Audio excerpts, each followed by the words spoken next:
esse é o último dos grandes temas, dos grandes grupos de moléculas biológicas, né, que seriam o grupo dos carboidratos, que a gente já viu, né, tem uma videoaula sobre isso, videoconferência também, os lipídios, né, as proteínas e agora os nucleotídeos, os ácidos nucleicos. Então, com exceção dos lipídios, todos são polímeros. Né? São polímeros. No caso, os carboidratos são polímeros de monossacarídeos, de glicose, de lactose, né? Frutose. Então, essas unidades, as unidades monoméricas que vão constituir, né, as grandes cadeias de açúcar, né, que constituem o glicogênio, a celulose, o amido, né, e várias outras substâncias. Temos também, no caso, as proteínas já são polímeros de aminoácidos, como a gente já sabe. Então, também é um heteropolímero, porque existe o homopolímero, que as unidades são todas iguais. Né? E o heteropolímero é aquele polímero em que as unidades são diferentes. Então, nós temos aí 20 aminoácidos diferentes que pode estar constituindo em unidades aí alternadas, né? Pode ser glicina, alanina e assim por diante. E daí que a última classe seria esses de nucleotídeos, que são as bases aí que formam o DNA e o RNA, as moléculas dos ácidos nucleicos. Né? Os lipídios são um pouquinho diferentes, né? Eles não são assim unidades repetitivas, né? Eles são uma classe de compostos bastante heterogênea, né? Tem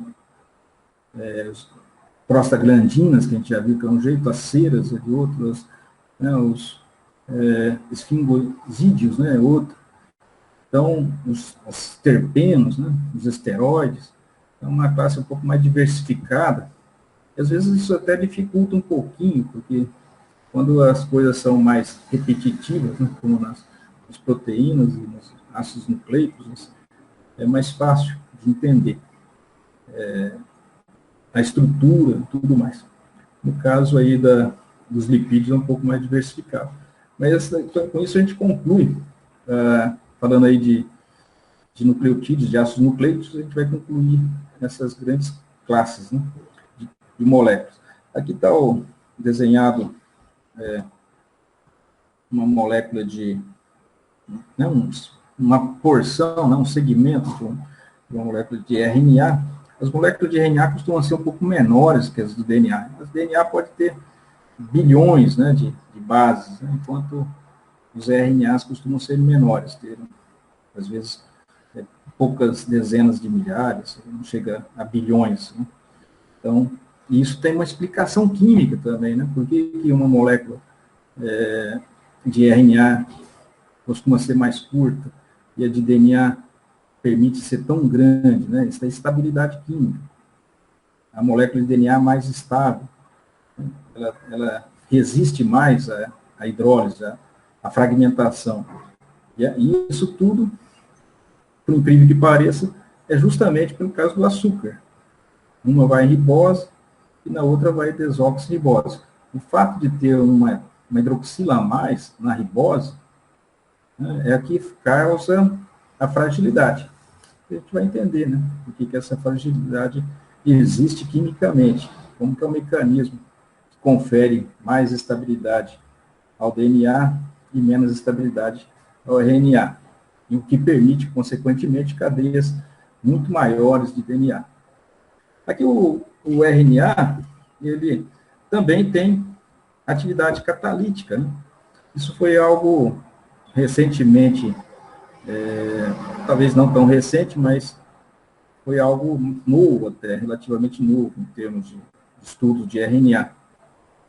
E o RNA que tem atividade catalítica, a gente entendeu de atividade catalítica das proteínas, né? Que seriam as enzimas. E são sempre proteínas. Agora, a atividade catalítica de ácido nucleico é de outra natureza, né? Que são cadeias de nucleotídeos, né? Enquanto que as proteínas são de aminoácidos. mas mesmo assim também existem catalisadores de RNA, e são chamados ribosinas, né? Ácidos ribonucleicos. Né? Vamos lá, então. Aqui está uma sequência do RNA e aqui do lado do DNA. Vocês notem que a diferença, são poucas diferenças, né? Uma das diferenças é que o DNA não tem essa hidroxila aqui, né? Tá? Na posição 2, tá? Então, por isso chama desoxi, né? Desoxi, porque não tem oxigênio, né, na ribose. Está acontecendo. Então, não tem, né? Aqui tem uma hidroxila e aqui não tem uma hidroxila. Por isso chama desoxi, né? Porque pela ausência, né, de uma hidroxila na posição 2'. Tá? Essa é a posição 2'. A posição 1' é a posição aqui do carbono anomérico. Esse carbono anomérico está ligado a uma base. A base é um heterociclo que tem muito nitrogênio, né? Sabe o que está acontecendo aqui, gente? Vocês estão vendo aí o laser apontando para cima e para baixo? Estão vendo aí o laser? É que ficou gravado na última aula o som, né? E daí ficou esse laser apontando aí. E ele está atrapalhando agora. Eu peguei a apresentação que já tinha uma gravação pré-existente, por isso que está aparecendo esse laser aí. Eu falei assim, alguém está colocando laser aí num lugar que não é para mostrar. É o seguinte, não sei se apareceu. Eu vou ter que pegar e, sei lá, eliminar esse laser aí. Alguém sabe como que faz para eliminar o som que ficou gravado? Sei não, professor. É que ficou gravado o som da última vez e ele ficou... Foi gravado pelo PowerPoint? Foi gravado pelo PowerPoint.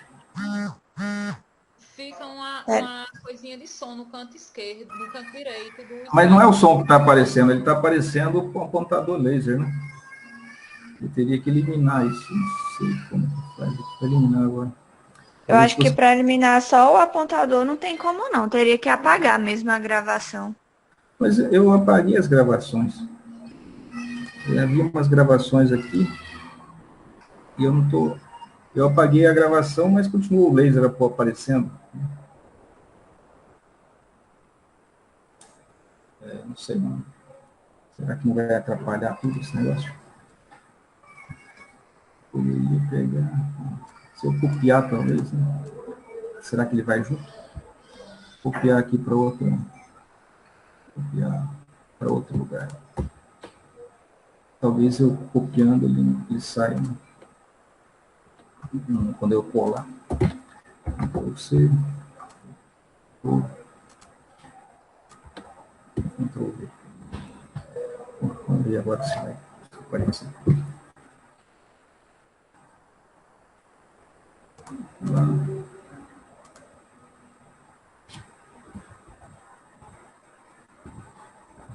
Se começar a aparecer de novo, a gente já vai saber.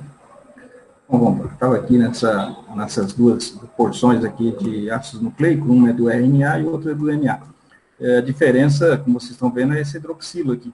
Essa hidroxila, gente, a gente vai ver aí futuramente como que ela afeta a estabilidade da estrutura, tornando o RNA um pouquinho mais instável, assim. A ruptura da ligação aqui, né, do fosfato, né, vai acabar desaparecendo. Tá vendo? Vou ter que pegar e abrir outro mesmo. Perfeito. 7.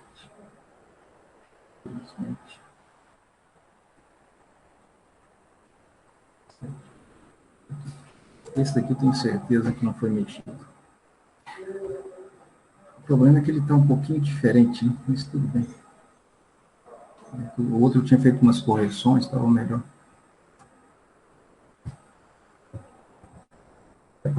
Agora vamos. Então, tá. Tá aqui, então, as hidroxilas da ribose. Essa é a desoxirribose, porque não tem hidroxila. Então, uma das diferenças. A outra diferença está nas bases, né? Enquanto que o DNA, essas bases, tem apenas timina, guanina, citosina. Aqui no RNA tem também uracila no lugar da timina. Então, a gente vai ver isso em detalhes. E a estrutura pelo qual uma unidade nucleotídea se liga a outra unidade nucleotídea é através de éster de fosfato. Se chama fosfodiéster. Por que é fosfodiéster? Porque o éster é formado entre um ácido e um álcool. Né? O ácido normalmente é um ácido carboxílico. A gente tem, por exemplo, o ácido acético forma acetato. Né? Acetato de etilo, né? Acetato de um outro álcool aí. Se tiver o álcool, né, o ácido propanóico, nós temos o propanoato de etila, de metilo, o que seja.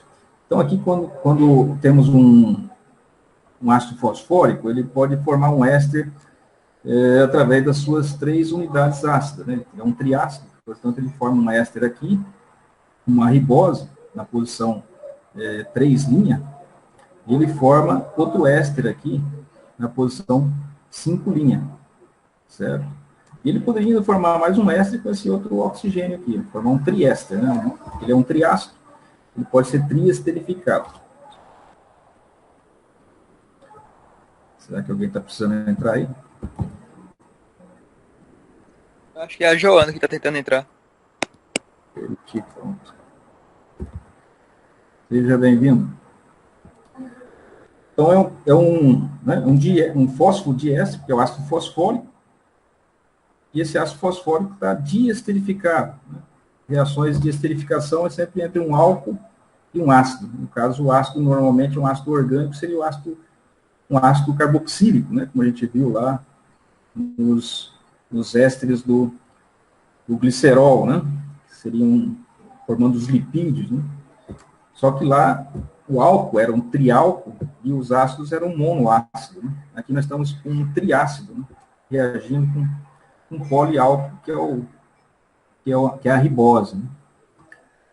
O que acontece, gente, já vou adiantar um pouquinho aqui, o que acontece no RNA, que rompe facilmente essas estruturas, que elas são mais frágeis no RNA, é que o par de elétrons aqui, ó, do oxigênio, da hidroxila, que não existe aqui no DNA, né?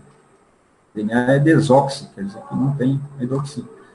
Aqui, essa hidroxila tem um par de elétrons, esse par de elétrons ataca o carbono, o fósforo aqui, né? Fosforila, né? Não é carbonila, é fosforila. Um fósforo dupla O. Né? Então, um par de elétrons da hidroxila aqui adjacente ataca aqui, e essa ligação se quebra, essa ligação aqui, inferior aqui. Né? Uma das ligações fosfodiéster, que são duas, né? Tem uma aqui ligada à ribose superior e uma ribose inferior. Se quebra aqui assim.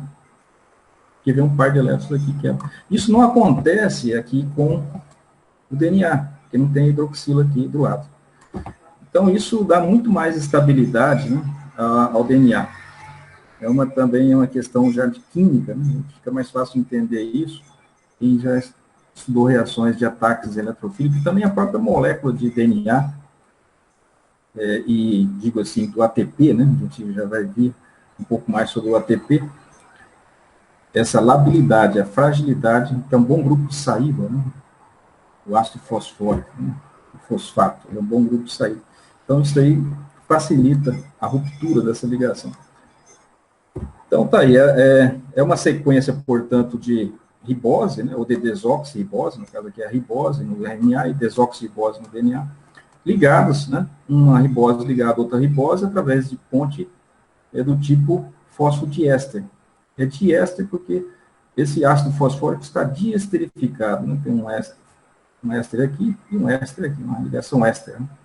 E ele poderia ser triesterificado, né? Teoricamente, que teria mais uma hidroxila aqui do ácido, né? Que não está esterificado. E a diferença, portanto, é a falta da hidroxila. Essa ligação entre a base, e a base é chamada base, na verdade, é um composto heterocíclico, pode ser do tipo pirimidínica ou purínica, né? São as básicas púricas e pirimídicas, né?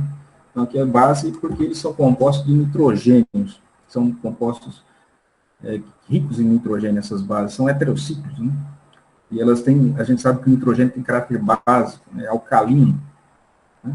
Por isso que essas bases também são chamadas de alcaloides, né? Substâncias naturais que têm nitrogênio, são chamadas de alcaloides, porque é alcalino, a palavra alcalino vem de alcaloide, né? Então tem caráter básico. Essas bases recebem esse nome. Eles se ligam ao açúcar através de uma ligação beta-glicosídica.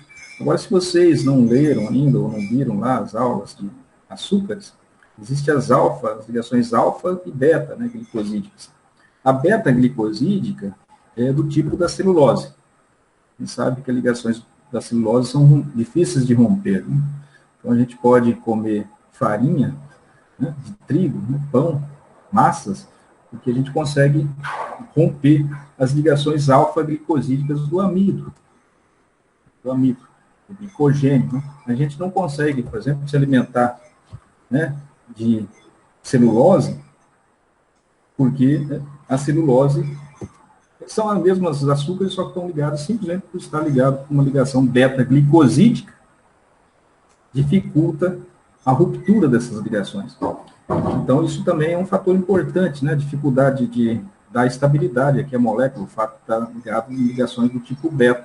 Se tivesse ligado, as bases estivessem ligadas à ribose por ligações do tipo alfa, essa ligação seria mais frágil, né? E a explicação por que uma ligação alfa-glicosídica é mais frágil que uma ligação beta-glicosídica reside no fato de, né, tem uns motivos aí, eu também expliquei lá, está no fato de, tem questões aí moleculares, né, orbitais moleculares. Essa ligação aqui do carbono anomérico, esse é o carbono número 1, o carbono anomérico, ele tem caráter parcial de dupla ligação. Porque aqui tem um nitrogênio ligado, né? Quando você tem dois heteroátomos ligados no mesmo carbono, esse carbono está ligado ao oxigênio aqui e ligado a um nitrogênio na base. Então, o nitrogênio puxa os elétrons e o oxigênio doa um par de elétrons aqui. Então, essa ligação oxigênio-carbono anomérico, ele é parcialmente uma dupla ligação. E, quando se forma uma dupla ligação aqui, a tendência é a base sair. Mas ela sai quando ela está invertido, né? O par de elétrons forma uma dupla aqui em cima, uma ligação pi, e a outra, se ela tiver na ligação alfa, ele está aqui no sentido oposto, né? Então, justamente o lóbulo atrofiado aqui da ligação alfa estaria justamente aqui assim. E a ligação não estaria, né, a base não estaria para cima se fosse uma ligação alfa, estaria para baixo, invertido, né? Sentido invertido aqui. Então, o par de elétrons vem para cá e a base sai, né, o par de elétrons sai. Então, eu tenho que estar numa configuração adequada para quando essa dupla ligação se formar, a base ser expulsa, né, que seria a ligação beta ser rompida. Se ela está aqui, dificulta esse tipo de mecanismo de reação. Tá, para quem quiser rever, né, tá lá, tem os desenhos, né, fica mais fácil de visualizar. Então, ligações do tipo beta são mais resistentes do que ligações do tipo alfa. E aqui, né, por ser uma molécula de ácido nucleico, ela necessita ser resistente, né? Se a molécula de ácido nucleicos aí do DNA fosse uma molécula frágil, não ia conservar tão bem a informação genética. Na hora de transmitir essas informações, haveria mais erros, né, na hora da replicação e da transcrição, haveria rupturas, né, e essas informações se perderiam. Então, é importante, né, que esteja ligado com uma ligação do tipo beta. Para vocês identificar uma ligação do tipo beta, vocês têm que ver se o carbono número 5 aqui, que é esse carbono que sai lateralmente, eles dois têm que estar na mesma direção, voltados para nós, né? Tem que estar voltado para a mesma direção. No caso, ele está uma cunha sólida, quer dizer que está voltado para nós. E aqui também teria que ser colocado uma cunha sólida, dizendo que está voltado para a nossa direção. Porque o que está para baixo aqui, está para trás, né? Está para baixo do ciclo, né? Isso aqui é o ciclo, é um plano. As cunhas sólidas estão voltadas para frente, as cunhas pontilhadas, né, que não estão sendo representadas, estariam para trás. Então, tudo que está para cima está para a nossa direção. Então, isso aqui estaria também. E tudo que está para baixo está para trás do plano da tela. Então, essa base aqui e essa ligação do carbono 5 estão do mesmo lado. Quando estão do mesmo lado, ela é chamada beta. Quando elas estão invertidas, né, é porque essa ligação é do tipo alfa. Seja aqui nesse anel de 5 membros, que é um anel furanosídico, seja um anel de 6 membros, que é um anel piranosídico, também se aplica a mesma regra. A ligação beta é quando eles estão do mesmo lado, aqui, no carbono 1 e no carbono, no caso seria um anel maior, seria o carbono 5, né? Estaria aqui assim, o carbono 5. E não aqui, né? Já estaria aqui o carbono 5. Então, se eles estiverem aqui dos dois lados do oxigênio éter, né, uma ligação tipo éter aqui, se eles estiverem do mesmo lado, né, projetados do mesmo lado, eles são do tipo beta. Se eles estiverem nos sentidos opostos, é do tipo alfa. Então, a numeração começa aqui com o carbono anomérico, é 1 linha, depois vem por 2 linha, 3 linha, 4 linha, 5 linha. Note que a ligação é do tipo 5 linha para o fosfato superior e 3 linhas para o fosfato inferior aqui. Então, os 3 linhas estão aqui, nessa para baixo, e os 5 linhas fica lá no topo. Então, se diz que a sequência é no sentido 3 linhas para 5 linhas, né? A gente vai ver isso, vai notar aí, porque é uma convenção, né? Qual é a direção convencional, né, de uma sequência de nucleotídeos, né? Do 3 linhas para o 5 linhas, do 5 linhas para o 3 linhas. Então, isso daí tem uma terminação da sequência que é do tipo hidroxi, né, ou fosfato, do 3 linhas, e uma terminação, ou fosfato, 5 linhas aqui, que é a unidade que vai acabar ficando livre. Quando essa sequência for rompida, vai ter que ter uma ruptura aqui. Ou se rompe aqui, ou se rompe aqui, você tem sempre uma unidade 5 linhas de um lado, e rompeu, e uma unidade 3 linhas do fosfato ou do álcool superior. Né? Tá aqui, então, algumas informações aqui sobre a sequência dos ácidos nucleicos DNA e RNA. Então, isso aqui, agora que eu falei, quase esgotei aí o que tinha para falar de alguns aspectos, agora estamos voltando a falar de forma mais detalhada. Aqui o ácido fosfórico no seu estado natural, né? São 3 hidroxilas ácidas, tá? É um triácido. Lembrando aí, por exemplo, o ácido sulfúrico é um diácido, o ácido carbônico é um diácido, o ácido nítrico é um monoácido, o ácido clorídrico também, e o ácido fosfórico é um triácido, né? Tem 3 hidrogênios ionizáveis. Cada um vai ter um pKa, né? Aqui ele pode formar um fósforo monoéster se um álcool qualquer esterificar uma das hidroxilas. Se esterificar 2 delas, quaisquer, será um fósforo diéster. É o que acontece no DNA e no RNA. E se esterificar os 3, você terá um fósforo triéster. Né? Certo? É o máximo que pode acontecer. Então, o ácido fosfórico pode produzir 3, né, classes de ésteres diferentes aqui. A gente continua mantendo hidroxilas ácidas, né? Então, isso aqui, esse fósforo monoéster, ele continua sendo um diácido agora, porque um dos grupos ácidos foram esterificados. Esse aqui continua sendo ácido também, porque ainda tem um hidroxila ácido. Esse aqui já não é mais um ácido, né? Não tem mais nenhum próton para liberar. Então, a gente tem que ver essas propriedades. O composto ainda mantém caráter ácido, né? Se ele for parcialmente esterificado.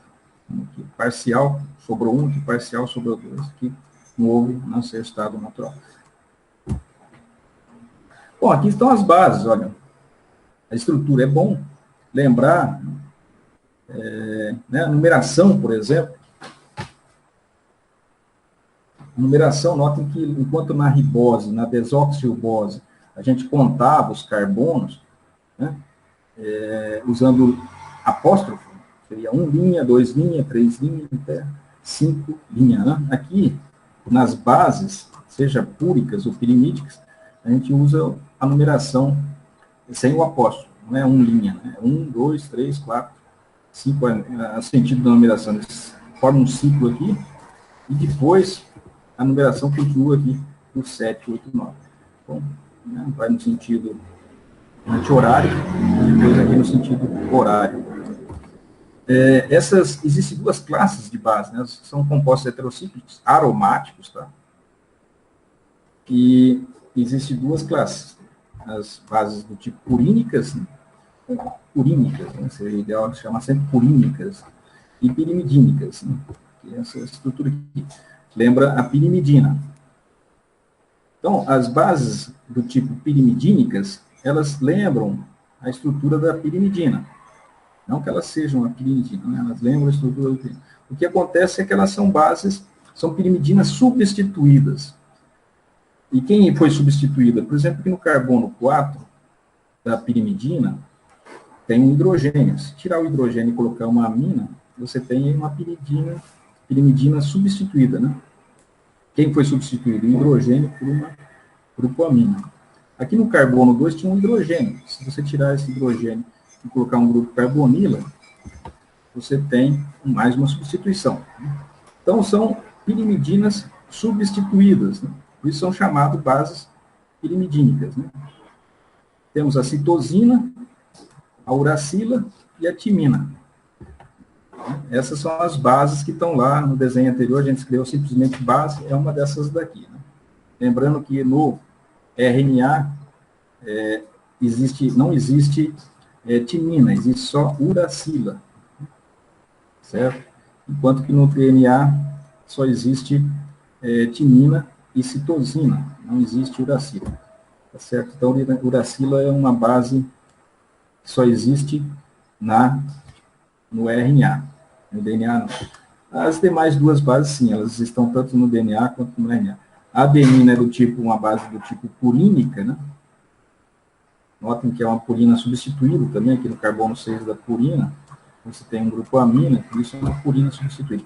Aqui também, né? Aqui temos uma carbonila no carbono 6, enquanto na purina natural ela tem um hidrogênio. Então, a guanina é uma purina substituída. É importante também lembrar, e isso é bastante explorado na química desses ácidos nucleicos, que aqui nós podemos ter estruturas tautoméricas. Se você imaginar que esse hidrogênio aqui da guanina, né, então esse hidrogênio ele for transferido para o oxigênio, forma uma hidroxila aqui, essa dupla ligação da carbonila pode se mover para formar uma dupla nitrogênio-carbono. Então, esse estado, essa configuração da guanina, chamada estruturas tautoméricas, né, são os tautômeros, elas estão em equilíbrio, elas podem existir nos dois formatos. Isso aí foi, inclusive, uma dificuldade muito grande para quando o Watson e Crick, né, aqueles que propuseram a dupla hélice, ele imaginava que as estruturas, né, das bases fossem do tipo hidróxido. Tinha um hidróxido aqui, tipo enólica, né? Tipo enólica, com um oxigênio ligado na forma de uma hidroxila, ou seja, esse hidrogênio vai para o oxigênio, forma uma hidroxila, e essa dupla ligação da carbonila vem formar uma dupla aqui no anel para formar um sistema conjugado, né? Foi algo assim, natural que se pensasse, que fosse assim, lá no DNA. Só que não, né? A estrutura que está no DNA é esse tautômero, que é uma tautômero do tipo ceto, né? Não do tipo enólico, né? Então, existiu essa dificuldade aí, que isso daí implica no quê? Implica o número de pontos de hidrogênios que pode haver. Então, o fato de você estar num formato cetônico, ou num formato enólico, né? Outro tautômero, reduz o número de possibilidades de formar pontes de hidrogênio. E é por isso que a natureza prefere essa forma cetônica, né? Aqui também pode acontecer esse fenômeno.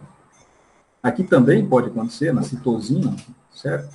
o hidrogênio aqui do grupo NH, o hidrogênio pode migrar para o oxigênio, e a dupla da carbonila migrar aqui para ligação carbono-nitrogênio. Ou seja, são dois isômeros, né, que se interconvertem, né, em equilíbrio. Mas lá no DNA é apenas um deles, é a forma cetônica que prevalece, tá? Essa forma aqui também, e aqui também. Ou seja, todas as bases do tipo pirimidínicas, elas podem existir no formato cetônico ou na forma enólica. Aqui na guanidina também, o único que não dá para fazer isso é aqui com a adenina. A adenina, ela tem... O que se poderia fazer aqui é o hidrogênio, um dos hidrogênios, migrar para esse nitrogênio e essa dupla vir para cá. Também seria uma tautomeria. E pode ser que ela também ocorra, né, em certas condições. Então tá, essas aí são as bases. Lembre-se que a numeração é essa aí, é muito citado os números, né, na hora da nomenclatura, e é bom a gente visualizar onde estão esses números na estrutura. A ribose e a desoxirribose é numerado com números do 1 ao 5, né, usando apóstrofo, para não confundir com os números do 1, né, até o 7, né, confundir aqui com os números da purina ou da pirimidina. Então, lá na ribose se coloca 1 linha, 2 linha, 3 linha, 4 linha, e aqui nas bases se usa 1, 2, 3 normal. Então, quando se falar em número 2, número 3, se sabe que está se referindo a posições, né, na base, né, na base pública ou pirimidina. Quando está falando 2 linhas, 3 linhas, está se referindo a posições no açúcar, né, que é a ribose ou desoxirribose. Aqui lembrando, então, que a adenina e guanina são do tipo purínicas, né, bases púricas, e citosina, uracila e timina são do tipo pirimidínicas, certo? E que a uridina, né, a uracila só existe no RNA, enquanto no DNA existe a timina. Então, são uma segunda diferença. Além de um ter desoxirribose e outro ter ribose, também um deles possui uracila, enquanto o DNA possui timina. Adenina, guanina e citosina são encontrados, né, essas quatro aqui, são encontrados no DNA. E no caso do RNA, a timina é substituída pela uracila. Adenina, guanina, citosina e uracila são encontrados no RNA. Isso aqui a gente aprende já lá no curso preparatório, né? Já algo bastante batido.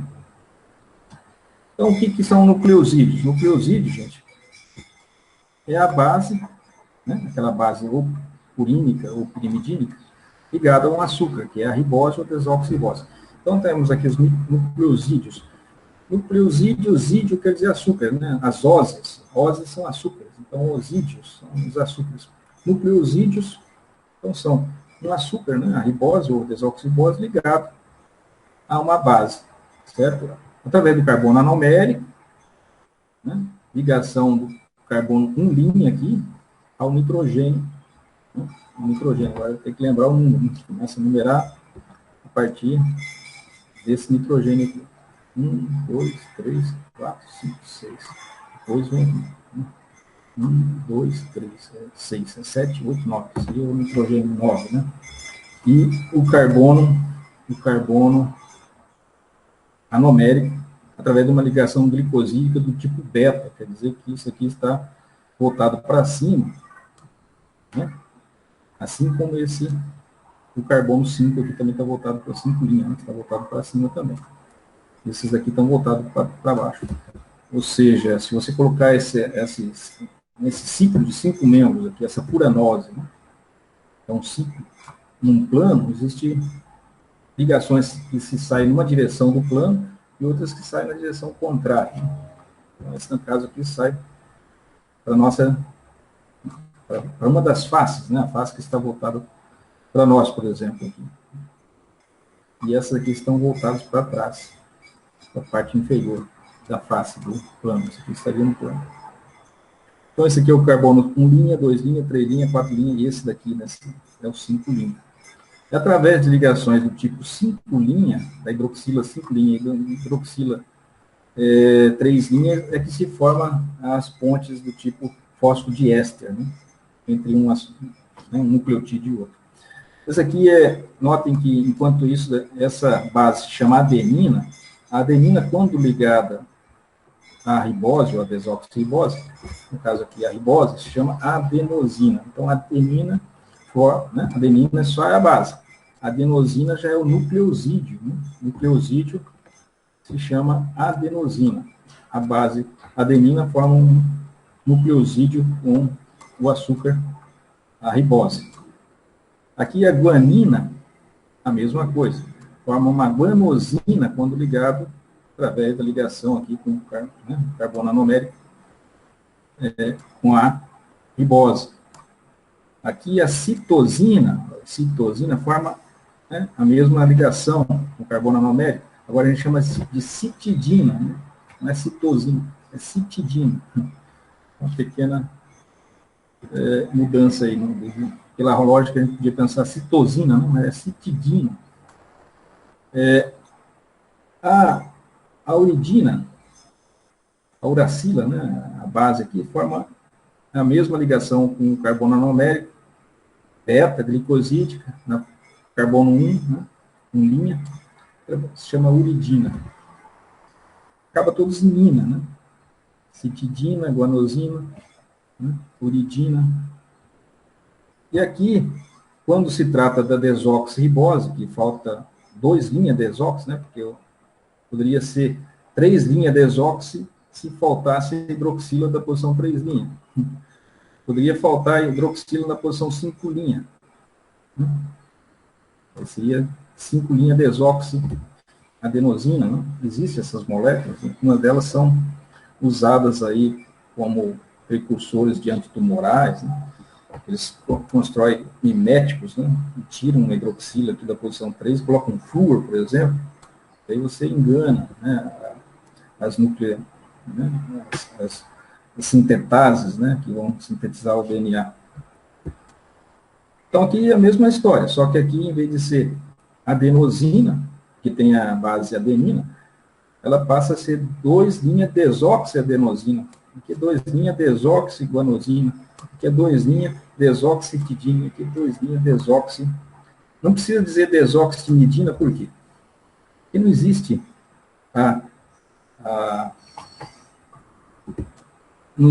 só existe essa forma, né? Não existe a timidina ligada com hidroxila, né? Ela só existe no DNA. Então, eles não colocaram, não precisa colocar 2' desoxitimidina, porque só existe timidina desse jeito mesmo. Né? Ela só existe essa aqui só existe no DNA. Então, já se sabe, não precisa dizer que é desoxitimidina, porque ela só existe no DNA na forma desox mesmo. Assim, aqui também só existe a uridina, né? Com a hidroxila, só existe no RNA. Então, isso aqui é a nomenclatura, notem aqui. Né? São aí, no total, a gente desenhou 8 nucleosídeos. 8 nucleosídeos. Temos aqui 4 nucleosídeos com bases guanosínicas, e aqui 4 pirimidínicas. Né? Aí, se agora acrescentarmos o fosfato na posição, notem, seja na posição 5', seja na posição 3', seja aqui, ou seja aqui também, em 5', se você acrescentar o fosfato, você já tem um nucleotídeo, né?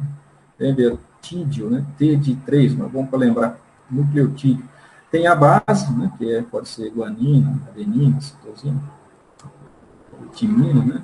Tem a base, está ligado pelo carbono anomérico com a ribose, ou com a desoxirribose, e tem o fosfato ligado, né? Sempre em 2 posições. O fosfato ou está ligado no 5', ou está ligado no 3'. Se você colocar um fosfato ligado aqui no 2', né, também seria um nucleotídeo, mas não seria um nucleotídeo que ia fazer parte do DNA, né, que não existe esse nucleotídeo fazendo parte do nosso DNA nem do RNA. Né. seria mais por uma questão de, chamaria de nucleotídeo, né? Não seria nucleotídeo, porque não está no núcleo, não faz parte. Né? O que está sempre ligado, ou ele está ligado aqui no 5' ou no 3'. Tá? Que é assim que o fosfodiéster se une, né? Uma unidade nucleotídea com outra, através da ligação 5' e 3' do nucleotídeo seguinte. E o nome aqui, quando coloca o nucleotídeo, né, coloca o grupo fosfato, passa a ser adenosina, 5' monofosfato. 5' porque o grupo fosfato está ligado ao carbono 5'. Adenosina porque a adenina mais o açúcar se chama adenosina. Então, a adenosina é adenina mais a ose, né, a pentose, no caso. Daí, liga-se, se você ligar agora o fosfato no carbono 5' é monofosfato, porque só tem um. Né? Poderia ter dois pirofosfato ou trifosfato, né? Se a gente chamar adenosina trifosfato, passa a ser o ATP. A gente chama simplesmente de trifosfato de, né? ATP, adenosina trifosfato. A gente vai ver ele muitas vezes aí na sequência. Está aqui uma base, né? Tipo, aqui no caso pirimidínica, aqui no caso purínica. E aqui, quando é com a ribose, desoxirribose, que é a ribose, que é desoxirribose, você tem 2-desoxicitidina. Né? 2-desoxi. Adenosina aqui é 2-desoxicitidina. Aqui, se tivesse sem essa hidroxila, seria 2-desoxiadenosina. Né? E se tivesse sem essa hidroxila aqui, ó, na posição 2, esse composto aqui todo se chamaria 2-desoxiadenosina 5 monofosfato. Mas vendo aqui agora um desenhado aqui, com a estrutura toda, né? A base, pirimidina, a desoxirribose e o fosfato, monofosfato. Só tem um fosfato. Então, 2-desoxi, ou seja, na posição 2' não está faltando uma hidroxila, por exemplo, 2-desoxicitidina, porque tem aqui a citosina, né? Então faz citidina, esse grupo aqui passa a ser citidina.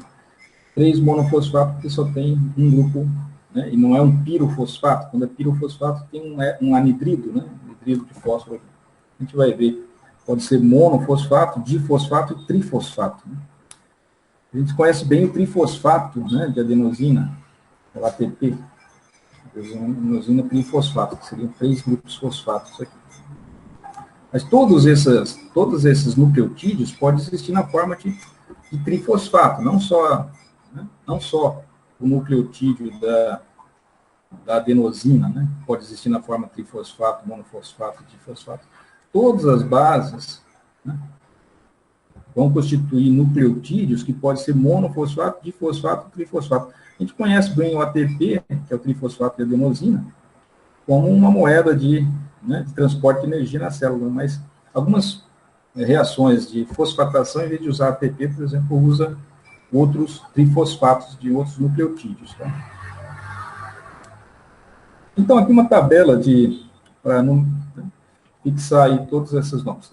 A adenina é a base, a adenosina é o nucleosídeo, se for a base, né, for usando a base for adenina ligado à ribose, é adenosina. Agora, se for ligado a desoxirribose, seria 2-desoxiadenosina.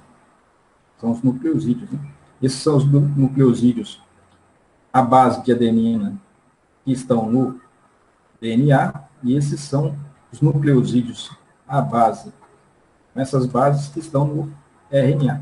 Então, a adenina, quando ligado ao açúcar, a ribose, forma adenosina. Se está ligado à desoxirribose, é 2-desoxiadenosina. Timina, todos eles a mesma coisa. E esses aqui são os nucleosídeos. Agora, se acrescentar um fosfato, daí passa a ser um nucleotídeo. Se for um nucleotídeo do RNA, seria um ribonucleotídeo. Se for um nucleotídeo que faz parte do DNA, seria um desoxirribonucleotídeo. Então, a adenosina, 5-fosfato, seria a adenina ligada ao açúcar para formar a adenosina. E, além disso, teria ainda, então, seria a adenosina. A adenina é a base sozinha, a adenosina já é a base ligada ao açúcar. E a adenosina, né, que é a base mais 5-fosfato, quer dizer que essa adenosina né, estaria ligada na posição do carbono 5' a um grupamento fosfato. Então, isso daqui, gente, é fácil, né? É só ler para memorizar. Não tem segredo. É questão de memorizar mesmo os nomes e é bastante lógico. Tá aqui, então, os tipos de nucleotídeos, né? Notem que eles podem existir sob 3 formatos, né? Por exemplo, a adenina. A adenina, né, essa base, ligada ao açúcar, forma, né, o conjunto passa a se chamar adenosina. E se estiver ligado ao fosfato, é um nucleotídeo. Daí seria adenosina, 5-monofosfato, que só tem um fósforo. Se tiver 2, seria difosfato, 5' de fosfato. AMP, ADP e ATP. Adenosina, 5' trifosfato. Todas essas bases, nucleotídeos, né, todos esses nucleotídeos já vistos, existem sob a forma monofosfato, difosfato, trifosfato, certo? Então, tudo que falamos para a adenina aqui, vale para a guanina, a citosina, a timidina, né, a uracila, e assim por diante. Notem que aqui a gente desenhou 6 módulos, né, só usando aí a adenina. A adenina pode estar ligada à ribose ou à desoxirribose. Estando com a ribose ou com a desoxirribose, pode estar ligada a um grupo fosfato com 2 ou com 3. Então, forma aí 3 variedades, né, só com a adenina. Depois, se você mudar a adenina por guanina, por citosina, por timina, por assim, você repete essas estruturas, né, para todas elas. Note que a ATP já é um velho conhecido aí de quem trabalha com bioquímica, conhece bem. E o D-ATP é quando você usa desoxi, né, desoxiadenosina, ou seja, no caso aqui é a desoxirribose que estamos trabalhando. O ATP como fonte de energia química. Agora vamos falar bastante sobre o ATP. E é importante saber, né, por que o ATP é a fonte de energia. Então, a energia é liberada durante a hidrólise do ATP, é usada para conduzir a fosforilação da glicose. Então, aqui tem um exemplo. Se você pegar a glicose e tentar reagir com ácido fosfórico, está escrito fosfato de hidrogênio, mas é o ácido fosfórico. Né? Você pega o ácido fosfórico, um líquido, coloca açúcar dentro, a reação vai acontecer? Não. Glicose com ácido fosfórico, a reação não acontece. Por quê? É uma reação que necessita de 3,3 quilocalorias por mol. É uma reação endotérmica. Você precisa aquecer. Você sabe que o nosso organismo não suporta aquecimentos elevados, né, porque existe uma homeotermia, né, 36, somos homeotérmicos, nossa temperatura é controlada. Podemos aquecer para obter reações químicas dentro do nosso corpo. A nossa temperatura tem que ser constante. Então, como você faz uma reação que necessita de colocar energia, porque ela é endotérmica, né? Ela não acontece a temperatura ambiente, você precisa aquecer, fornecer energia para que a reação ocorra. Então, você não pode simplesmente aquecer o nosso corpo para fazer essas reações ocorrerem. Mas, por outro lado, a hidrólise do ATP, ATP, quando colocado na água, ele tende a se hidrolisar, formando ADP e ácido fosfórico. Agora, essa sim é uma reação exotérmica. Ela libera calor, né? Ela tem energia, quando ela acontece de forma espontânea, portanto. E ela, né, tem um excesso de energia que é liberado quando essa reação ocorre. Então, se você somar as duas reações, essa é uma reação, a primeira, né, é uma reação que não ocorre porque ela é endotérmica e precisa de aquecer, então dificilmente ocorre sem intervenção aí de calor ou de alguma interferência externa. O ATP, quando hidrolisa, já é uma reação exotérmica. Se você somar as duas reações e somar as energias de ambas, você vai ver, você vai eliminar os elementos, né, os reagentes com os produtos comuns, né, fosfato de ácido fosfórico aqui no reagente, corta com ácido fosfórico no produto. Água no produto com água no reagente da hidrólise. O ATP você corta, fica a reação simplificada e você soma as energias. Por quê? Porque a reação acontece de forma acoplada. A reação de hidrólise do ATP, dentro lá do sítio ativo da enzima, acontece concomitantemente, de forma sincronizada, né? Uma coisa está conectada à outra, né? Ou seja, está engrenado, né? A ruptura do ATP já está condicionada à fosforilização da glicose. Então, você colocando as duas reações acopladas, você consegue fazer com que essas reações ocorram. Isso daqui é uma representação termodinâmica das reações, se bem que lá no sítio ativo não vai acontecer uma hidrólise do ATP, certo? E também não vai fazer né? Não vai ser assim, não vai acontecer uma hidrólise do ATP. Lá no sítio ativo, o grupo fosfato, de fato, é transferido diretamente para a glicose. Não é um ácido fosfórico que vai fosforilizar a glicose, vai ser um grupo fosfórico ligado ao ATP que vai ser transferido diretamente. Aqui é só uma representação termodinâmica para mostrar que a energia contida no ATP favorece a reação, né, em termos termodinâmicos. E aqui está o mecanismo. Como que isso acontece em termos de mecanismo de reação? Essa hidroxila do carbono 5' aqui é de uma piranose da glicose. A gente sabe que na frutose, né, na ribose, no caso, a ribose no DNA e no RNA são riboses. Né? Aqui foi dado um exemplo para a glicose. Também é uma reação bioquímica comum que acontece durante a glicólise, né, e a glicolítica, né, uma fosforilização da glicose. Então, de jeito que é o mecanismo, o par de elétrons do oxigênio, carbono 5, da hidroxila, porque existem hidroxilas em todos os carbonos, né, da glicose. Carbono 1, 2, 3, 4, 5. Só no 5, que não, nesse caso forma o éter, né, o M-cetal. Então, não é uma hidroxila, é um éter. Mas todos os carbonos estão oxigenados, né, carbono 1, 2, 3, 4, 5, também está oxigenado. Isso, né? 1, 2, 3, 4, 5, 6, né? Aqui são 6 carbonos.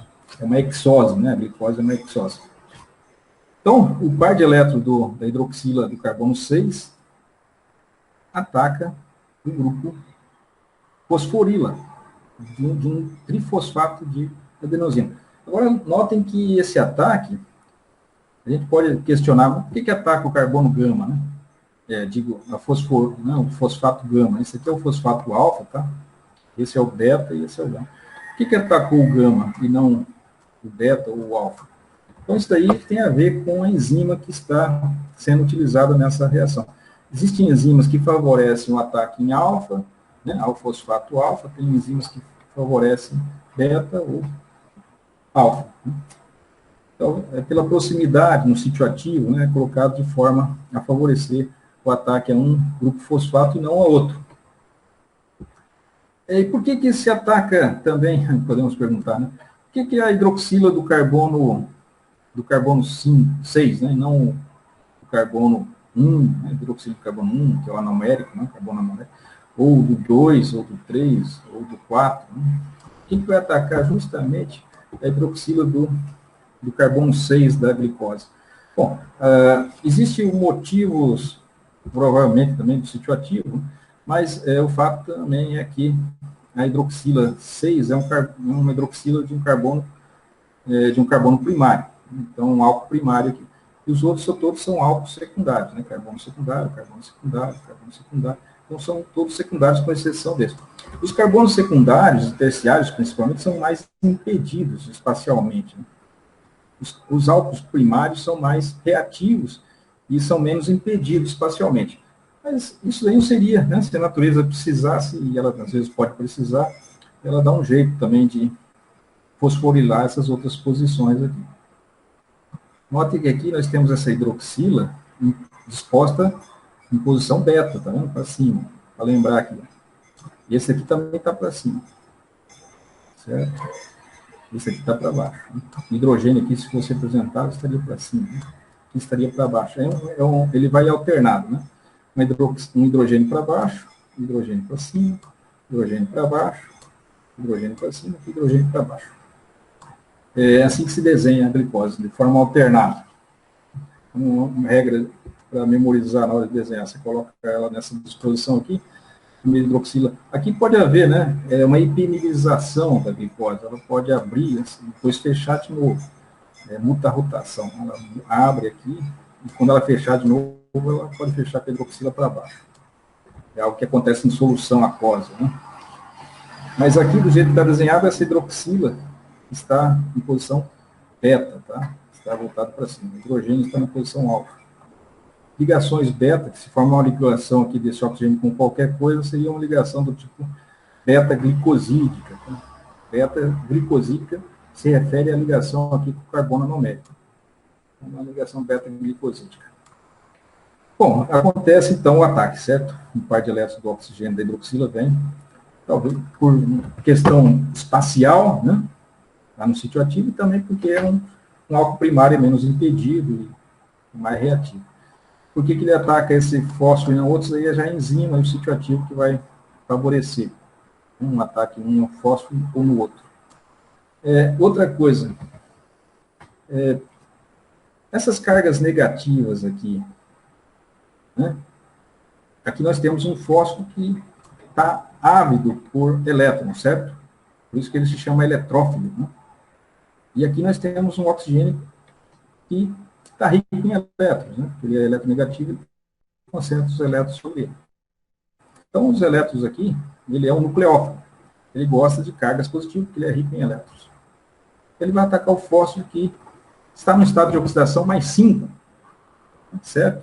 Estado de oxidação mais 5, ele está ligado a 4 oxigênios, sendo que num deles duplamente. Então, isso daqui faz com que o fósforo esteja muito oxidado. A gente sabe que o oxigênio é retirador de elétrons. Então, esse fósforo está carente de elétrons porque ele está ligado com muitos oxigênios. Então, ele é carente de elétrons. Ele é um eletrófilo, por isso que ele quer elétrons. Por isso que ele recebe os elétrons do oxigênio de um álcool, né? Qualquer um álcool poderia fazer isso, teoricamente. Então, vem o oxigênio aqui e ataca. Agora, existe um fator que atrapalha. O que é que atrapalha? As cargas negativas dos oxigênios aqui, no entorno, atrapalha a vinda de um eletrófilo, né? Aliás, de um nucleófilo. Certo? E realmente isso acontece. Então, para que essa reação seja facilitada, existe o magnésio, certo? Normalmente reações de fosforilização necessitam de magnésio, cátion magnésio, magnésio mais 2. Por quê? O magnésio com carga mais 2, ele se coordena com os oxigênios e neutraliza essas cargas aqui, né? Aumentando a eletrofilia do fósforo. Então, se não tiver o magnésio com carga positiva aqui, puxando, né, se coordenando com esses oxigênios negativos, essas cargas negativas poderiam repelir a vinda de um nucleófilo, né? O nucleófilo, normalmente, por definição, é uma espécie carregada, né, rica em elétrons. Então, se vir alguma coisa rica em elétrons, encontra elétrons aqui, certo? Na periferia, dificulta o ataque. Então, para facilitar esse ataque do eletrófilo, né, do álcool, né, da hidroxila eletrofílica, a fosforila, né, positiva, nucleofílica, eletrofílica, é que existe o magnésio que fica aqui na periferia, dentro lá do sítio ativo, certamente. E também existem resíduos de aminoácidos carregados positivamente que contrabalançam essas cargas negativas aqui. Dispõe espacialmente o ATP na posição adequada.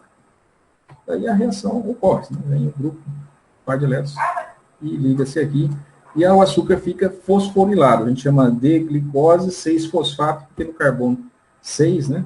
Não precisa dizer 6 linhas, porque a gente não está se referindo a um nucleotídeo nem um nucleosídeo, né, que está ligado a uma base aqui, é só a glicose pura e simplesmente, então usa a numeração normal. 6-fosfato. E sai o ADP, né? ADP.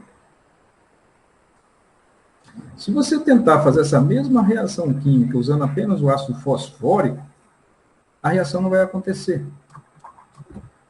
Né? Certo? Por que não vai acontecer? Porque agora, né, o ataque vai necessitar, o ataque pode até acontecer, vamos supor que aconteça, né? Vem hidroxila aqui, se liga com a fosforila, né?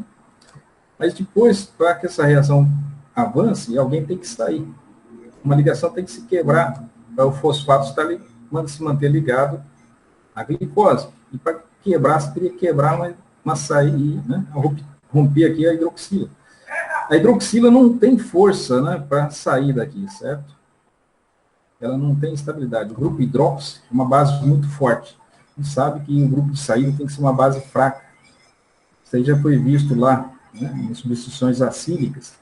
Se você tem uma base, sempre na hora que entra um nucleófilo, um par de elétrons da carbonila, aqui no caso seria uma fosforila, o par de elétrons sobe para o oxigênio, esse par de elétrons tende a voltar e expulsar um desses elementos aqui. Então, se acontecer um ataque, quem teria que sair é o grupo hidroxi. E o grupo hidroxi não é um bom grupo de saída. A tendência é sair quem entrou. O próprio álcool que entrou vai acabar saindo e a reação vai voltar para trás. Né? Vai retroceder. No caso aqui, então, não avança. Agora, se você, no caso do ATP, nós não temos um grupo hidroxi como grupo de saída, nós temos um grupo aqui, ADP, né? Certo? Temos mais um grupo fosfato, mais um grupo fosfato e mais adenina.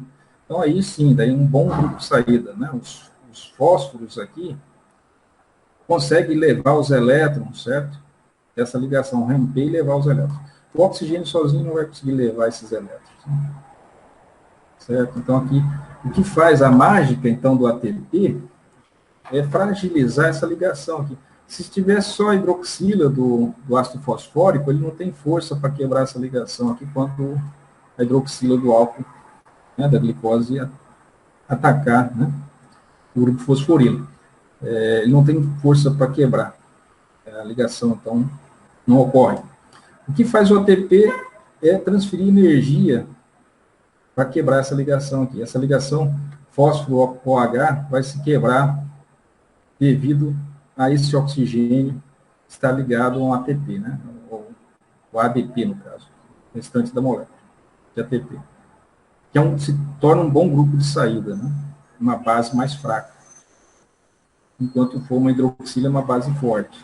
E o oxigênio ligado a um ATP é uma base mais fraca como grupo de saída. Então, é aí que está a energia, né? A energia é nada mais, nada menos do que uma energia do grupo. Né? O fato de você ter um grupo aqui ligado ao ATP confere, né, fragiliza essa ligação. Essa ligação precisa de uma certa energia para ser rompida. Seja ligado ao OH, ou seja ligado ao pirofosfato, ou ligado ao ATP. Precisa de uma energia. Essa energia só é conseguida devido a ter um bom grupo de saída aqui, ligado a esse oxigênio, e vai puxar esses elétrons com mais, né, com mais energia, para que elas se rompam. Né? É um bom grupo de saída, é isso que quer dizer. Ele tem energia suficiente para romper essa ligação aqui. Então, aqui outro exemplo, né, de uma ligação que depende de ATP. Você quer fazer a reação de substituição acílica aqui, só que você vai entrar com um grupo tiol. Esse aqui é um tiol, é um álcool, seria um álcool se tivesse o oxigênio aqui. É um tiol quando você tem a hidroxila substituída por uma tionila, né? Um grupo S, SH. O enxofre é um ácido, né? O SH é um ácido mais forte. Então, ele tem um par de elétrons aqui assim, ataca o carbono, o par de elétrons sobe para o oxigênio, quando ele voltar, expulsa deveria expulsar, né, teria que expulsar o oxigênio para essa reação acontecer. Então, isso não vai acontecer porque essa ligação aqui não se quebra, certo? Teria que se quebrar aqui, entende? Teria que se quebrar aqui para ficar o S ligado. Mas isso não acontece. Nota que quando esse par de elétrons vir para cá, né, formaria uma carbonila aqui, você tem que expulsar o OH para ficar o SR no lugar. Esse par de elétrons volta aqui, forma uma dupla, formaria carbonila, e esse grupo OH teria que sair. Ele não tem força, novamente, ele não tem força para sair. A tendência é quem sair é o próprio SR, né, que é a base mais fraca, e a reação retroceder.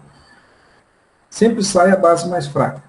Então, aqui seria o SR, que seria a base mais fraca, porque vem do ácido, do álcool, do tiol. O tiol é um álcool, um ácido mais forte do que a água, né? Para sair o OH, teria que sair uma hidroxila da água, né? O ácido conjugado da hidroxila é a água. O ácido conjugado aqui é um tiolato, né? Então, sempre sai a base mais fraca. E a base mais fraca vem do ácido mais forte. Então, o ácido entre aqui, não que seja um ácido tão forte, mas o RSH é um ácido mais forte do que a água, por exemplo. Então, se o RCH é um ácido mais forte que a água, a base conjugada é uma base mais fraca. E quem sai é a base mais fraca. Olha, essas recordações podem parecer estranhas, é bom dar uma revisão lá sobre reações e substituições acídicas, que a gente explica bem esse tema. Então, a reação não acontece simplesmente porque, novamente, encontramos a mesma situação, teria que sair a hidroxila. Certo? Para essa reação vir aqui, né? Está mostrando que não acontece, mas para que ela acontecesse, precisaria sair esse grupo OH aqui. Então, ele não sai. Não sai porque é uma base muito forte. Né? Hidróxido é uma base muito forte. Sabemos que as bases alcalinas são muito fortes. Hidróxido de potássio, hidróxido de sódio. Então, o hidróxido é uma base forte. Então, ela não sai. Que sai, entre sair o hidróxido e entre sair o SH, quando o par de elétrons da carbonila retornar, é a saída do SR, que é a base mais fraca. Então, a tendência é voltar para trás e a reação, então, não avança. Isso acontece porque a ligação OH-carbono, né, é de difícil ruptura com a saída da hidroxila. Né? A hidroxila não tem força para levar esses elétrons. Certo? Não tem força para levar esses elétrons. Certo? Ele vai ter força se esse oxigênio estiver ligado ao grupo fosfato. Aí sim, como no exemplo anterior. Essa reação não pode ocorrer devido ao pobre grupo de saída. O grupo de saída aqui teria que ser a hidroxila, né? Para que essa reação aqui, a carbonila ia se estabelecer aqui com a volta do par de elétrons e se formaria. Né? Não, essa linha vermelha aqui mostra a retrocessão. Né? Teria que sair aqui, essa linha aqui em vermelho estaria aqui, mostrando a saída da hidroxila, para que a reação viesse nessa direção.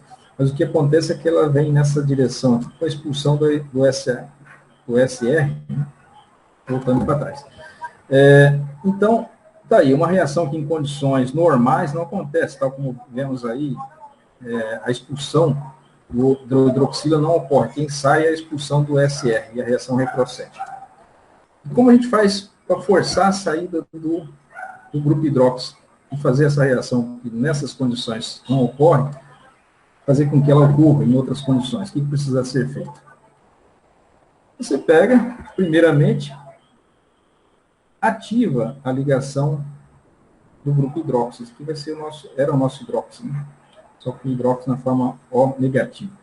Você primeiro ativa ligando com um grupo fosforila. Você fosforila essa posição. Então, ele vai reagir através de uma reação do tipo substituição nucleofílica, para você fosforilar primeiro. Você pode fosforilizar o carbono, o fosfato gama, o beta ou o alfa. Vai acontecer, aqui no caso, está no gama. Depende da enzima utilizada. Então, isso aqui é um oxigênio rico em elétrons, né, do grupo um acetato, um carboxilato. Ele ataca o grupo fosforila. É claro que tem que ter magnésio aqui, como já foi explicado. Esse par de elétrons sobe para o oxigênio. Quando o par de elétrons retornar, essa ligação agora se quebra. Antes não se quebrava a hidroxila. Bom, ainda não chegamos lá. Essa ligação se quebra porque esse grupo é um bom grupo de saída, né? Esse é um bom grupo de saída. Tem muitos oxigênios aqui, são um total 3, 6, 7 oxigênios, todos ricos, todos muito ávidos por elétron. Então, eles puxam esse elétron aqui da ligação fósforo-oxigênio. Tem força para romper. Então, quando eles veem um par de elétrons aqui, isso aqui se quebra. Se fosse o ácido fosfórico, a reação não acontecia, mas como é o ácido, o ATP, essa reação acontece. Daí, bom, aconteceu. O que nós temos aqui? Nós temos um anidrido de ácido acético de um lado, né, ácido carboxílico de um lado, e ácido fosfórico do outro. Né? Sempre que você tiver uma carbonila, e aqui no caso seria, se fosse uma outra carbonila, seria um anidrido de ácido, né, de ácido carboxílico. Se tem um anidrido aqui, formado por uma carbonila de ácido carboxílico e uma fosforila de ácido fosfórico, ligados por uma ponte de oxigênio, você tem um anidrido misto, né, misto de ácido carboxílico e de ácido fosfórico. Os anidridos são muito mais reativos do que os ácidos, né, seja o ácido carboxílico original. Porque agora nós temos um bom grupo de saída, né, um ácido forte representa uma base conjugada frágil. Então, você tem um grupo de saída bom quando for atacado. Então, está aqui o composto, o fosfato de acila, que é um anidrido misto. Com isso, você ativou essa ligação, agora se tornou mais... Antes ela não quebrava, aqui, né, a ligação carbono-oxigênio não se quebrava facilmente, agora ela está ativada, essa ligação agora pode quebrar. Por que pode quebrar? Porque você tem todos esses oxigênios aqui ávidos por elétrons, que podem puxar esse par de elétrons, né, do carbono e romper essa ligação. Quando era só um oxigênio aqui, sozinho, vimos anteriormente que ele não tinha força para quebrar essa ligação. Agora nós temos um grupo fosfato, que é um bom grupo de saída, que vem do ácido fosfórico, e a base conjugada do ácido fosfórico é uma base fraca, que é o fosfato. Então agora sim a reação vai acontecer, ó. O R, né, o RSH, o TO, agora vai acontecer a reação. Acontece tudo, né, na primeira fase é idêntico, o par de elétrons do enxofre ataca aqui, o carbono carbonilo, o par de elétrons da carbonila sobe, quando voltar expulsa esse grupo todo aqui, agora ele sai. Antes não saía, porque era só um OH aqui, né? Teria que sair uma OH. Uma hidroxila teria que sair. A hidroxila não tinha força para sair. Agora esse grupo fosfórico aqui tem força para sair e levar o par de elétrons. Ou seja, a energia veio do ATP para quebrar essa ligação. Ligação carbono-carbonílico e oxigênio do grupo fosfórico aqui, agora ela ficou mais fragilizada. Tem um elemento aqui, né, esse grupo aqui é um grupo que atrai os elétrons com mais intensidade do que uma hidroxila apenas. Então, agora tem energia suficiente para quebrar essa ligação. Então, entra o SR, né, o grupo tiol, e sai o fosfato, que é um bom grupo de saída. E a reação que não acontecia sem a presença do ATP passa a acontecer agora. Certo? Então, é aí que está a mágica, né, da energia do ácido do ATP. A gente pode pensar, como que é essa energia assim? Toda vez que você quebra uma ligação química, você precisa de energia para quebrar essa ligação. Toda vez que se forma, né, uma ligação química, se libera energia química. Então, para você quebrar ligações, precisa de energia.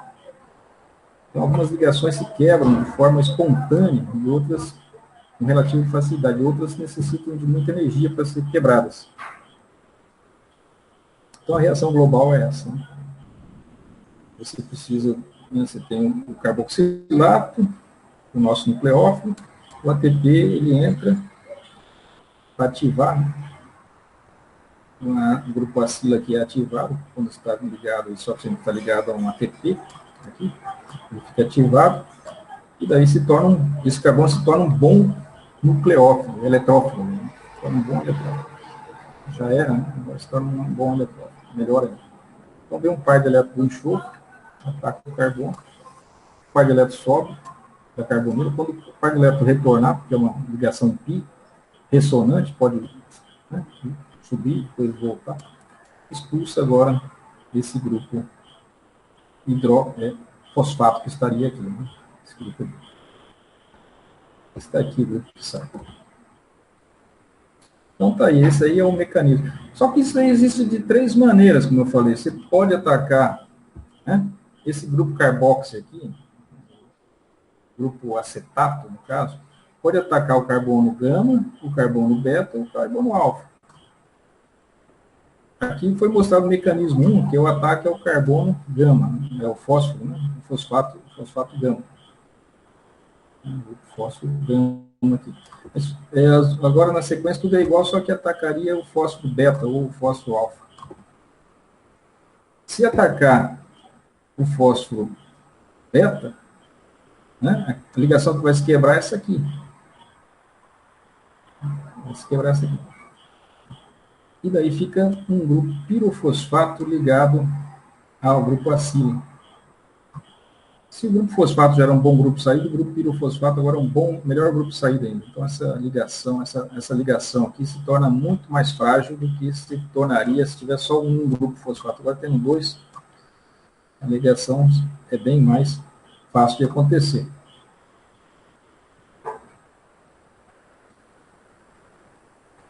Certo?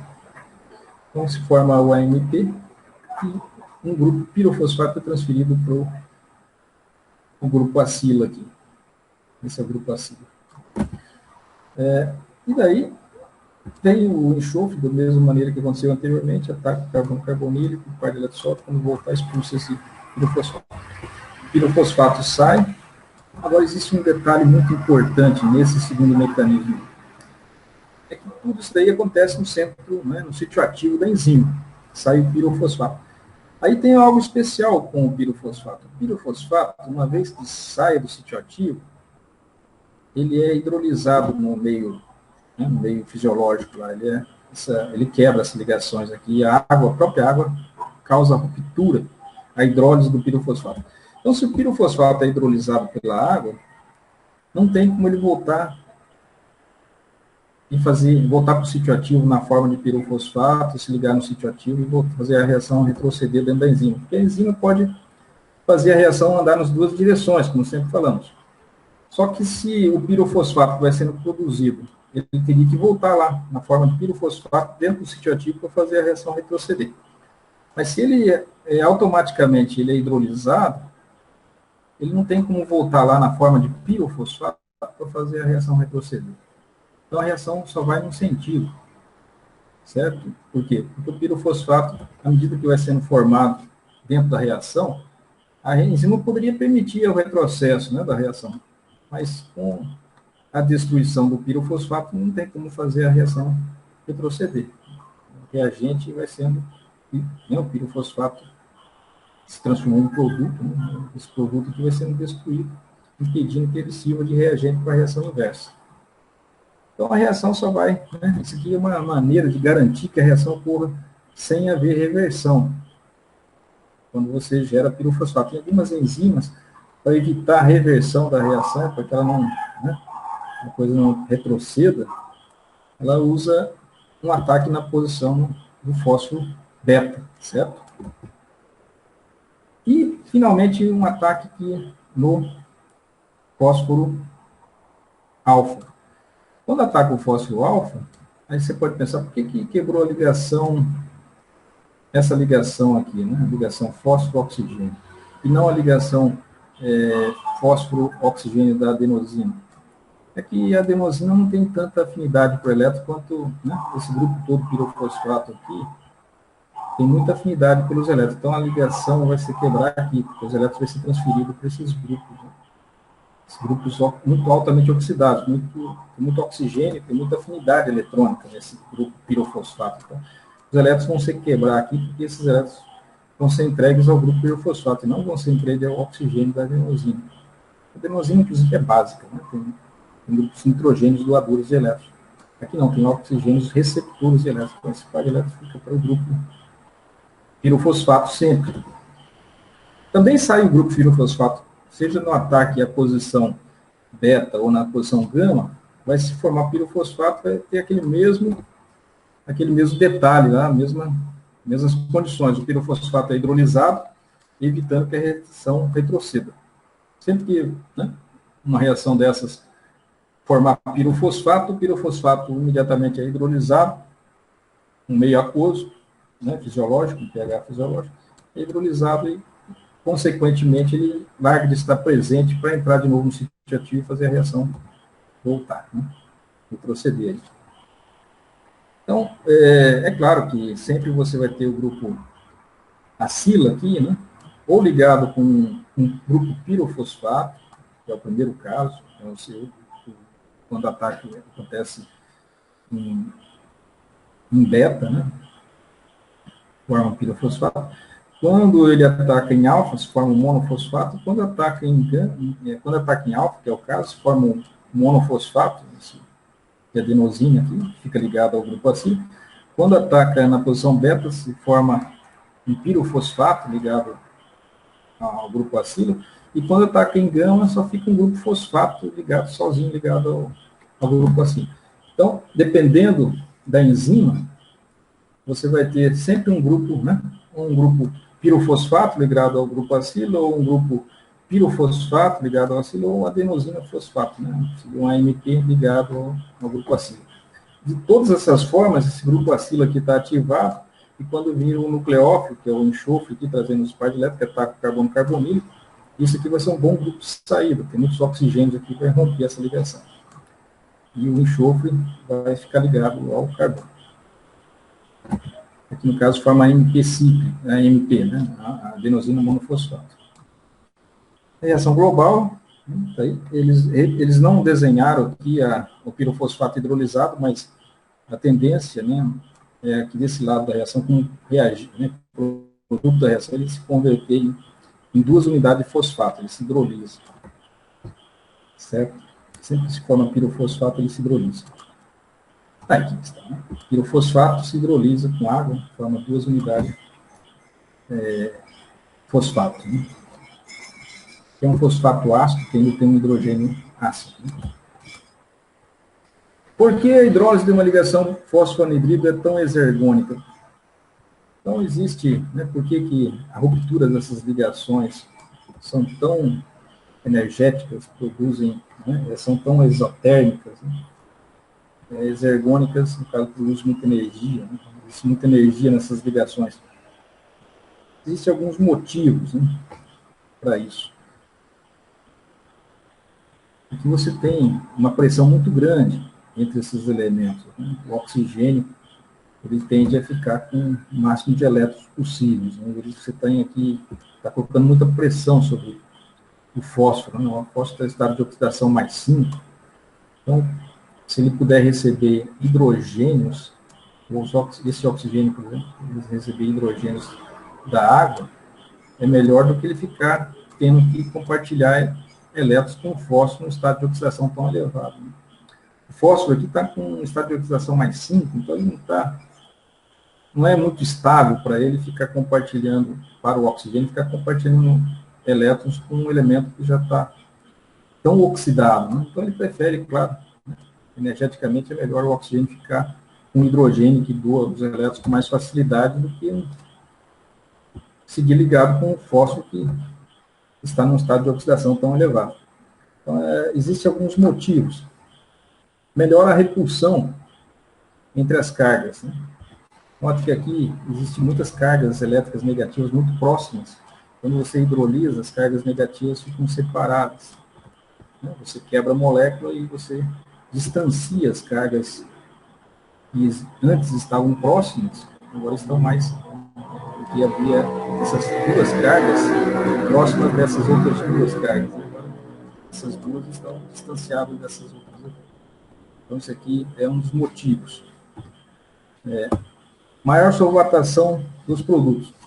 Então, por que quer dizer que maior solvatação? As moléculas de água que ficam no entorno, solvatando e estabilizando essas cargas negativas.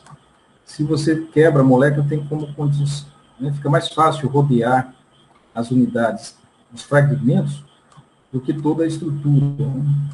Por exemplo, entre um fosfato e outro fosfato, você pode colocar moléculas de água aqui no meio, né? Entre um fragmento e outro. E aqui não. Né? Então, você pode hidratar melhor, né? Hidratar melhor, haver mais ligações do tipo dipolo da água com os cátions, né, e ânions, aqui no caso, os ânions do fosfato. Então, melhor solvatação, interação com a água, aumenta a interação com a água quando está fragmentada a molécula do que quando ela está inteira.